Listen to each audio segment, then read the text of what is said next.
Hello, brilliant people! This is our job and welcome to my golden life here in Taiwan. Today, samahan niyo po ako para i-renew ang aking ARC at pupunta po tayo sa National Immigration Agency malapit dito sa akin. So, before we have to go there, we need to check some of the documents na kailangan, mga requirements na kailangan nating i-prepare. For example, yung ating contract lease sa ating bahay, yung ating passport, of course, kailangan natin yan dalhin, and of course, ang ating lumang ARC card, kailangan din po natin yung dalhin, okay? At yung other requirements ko, kukunin ko pa siya ngayon sa school. Kaya pupunta ako sa school ngayon right after this one. Okay?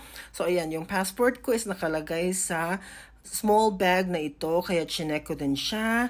And the next thing na kailangan natin, of course, we need money. We need pera. So, chinek ko din siya dito sa aking isang bag. Ayan, nakakita pa ako ng 50 NT mga my dear. Dalhin din natin ito kasi kakailanganin natin ito mamaya.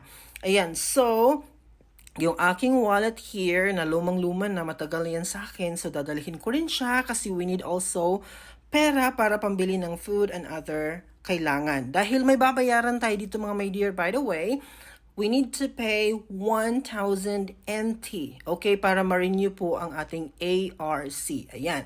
So, chinek ko dito sa aking lagayan kung nandito ba yung luma ko na ARC and other things. Okay, kasi baka kailangan ng mga valid ID or what, pero hindi naman.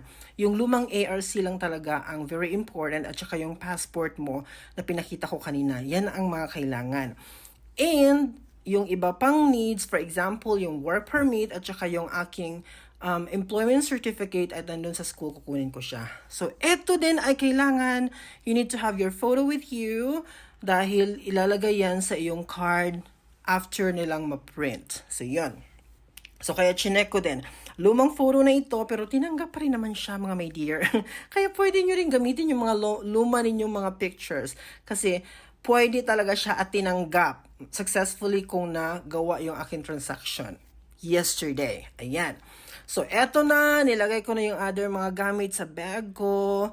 And we are about to go. Ayan mga my dear, andito na tayo sa labas, of course.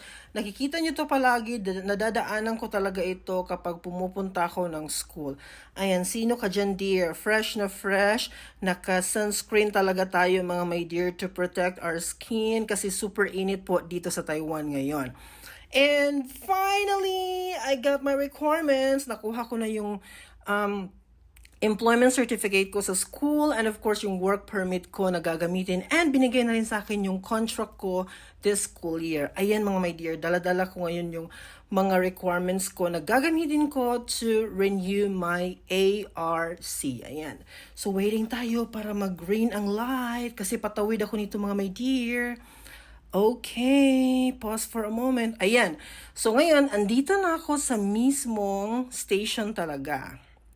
Ito yung Xinchuang Station na malapit sa akin. So, every time pumupunta ako sa mga places here, for example, Taipei or New Taipei City ng mga area, dito talaga ako nagsisimula sa Xinchuang Station, which is malapit siya sa aking area. Ayan. Nalalakad ko lang ito actually. So, ayan, pababa na tayo. Escalator ang show. Ayan. So, diba? Perfect ang ating mga labanan here. Pero nakakahiyang mag-video dito mga my dear kasi may maraming tao na talaga sa area na to. So finally, ayan at nandito na tayo sa mismong kung saan ako naghihintay ng MRT. Okay talaga. 1 minute na lang ito ata na paghihintay before siya darating. Kaya pinakita ko na sa inyo talaga. Kasi of course, plano ko siyang i-video magmula nung pagbukas talaga ng door. Kaya lang hindi ko siya na backcam so hindi nyo makikita. Okay, but at least ma-figure out ninyo kung paano ako pumasok and all other things like that. Okay? So ayan, hinihintay pa natin konting tiyaga mga my dear. Kasi hinihintay ko talagang magbukas yung door and makaupo na ako. Good thing sa pagsakay ko nito dahil meron talagang vacant na chair. Kasi you know, very important yan dahil medyo malayo-layo yung travel ko from Xinchuang to the next station. Kasi lilipat ako ng 3 beses mga my dear. 3 kulay kasi yung dadaanan ko ngayon. So currently nasa yellow lane, orange lane tayo. So ngayon, lilipat ako sa red. Dito yung red lane. Ayan. Ayan siya, oh. Nakarating na tayo sa red lane. So, didiretso na tayo para papunta na naman sa green. Green line pala. Green line. Okay? Kasi yung green line, yun yung pinaka-last.